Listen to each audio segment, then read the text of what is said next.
We often get asked about attorney review and appraisal gaps and escalation clauses. So let me touch on each one of those briefly. In this market, we're still seeing lots of demand, and you're potentially seeing customers pay over appraised values.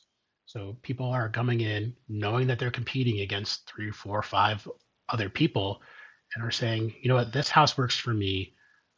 I believe the market is going to continue to rise. Or if I have to pay 25 plus more $1,000 than what the home might actually be worth via an appraiser, I'm willing to do that. And we've noticed that a lot in COVID, and it's come down since, but it's still happening. You're still seeing homes that would likely praise for X sell for X plus 25,000. And the buyers who are winning are those who are coming in with cash, who are coming in with the ability to offer an appraisal gap. They understand what the house might appraise for, and they're willing to offer a little bit more than that and pre-negotiate any appraisal shortfall that might happen.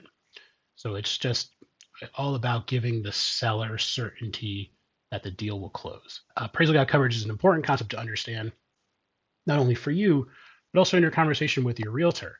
Your realtor should be able to help you understand what this home will appraise for. What sort of liability do I actually have in offering an appraisal gap? You should have a strong idea of what a home's going to appraise for before you start talking about an offer. And I think if you don't have that walking into making an offer, you're putting yourself at a disadvantage.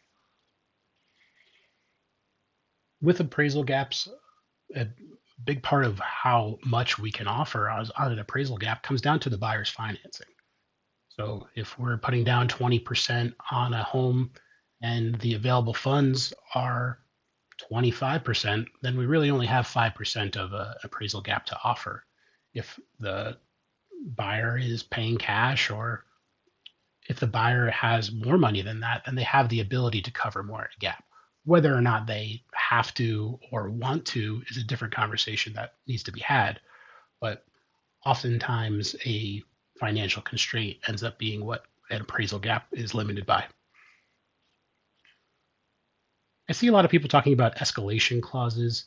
In practice, I don't think they work very well. I don't see them successful often. Many listing agents explicitly forbid them. They say, there's multiple offers on the table. We are not accepting escalation clauses.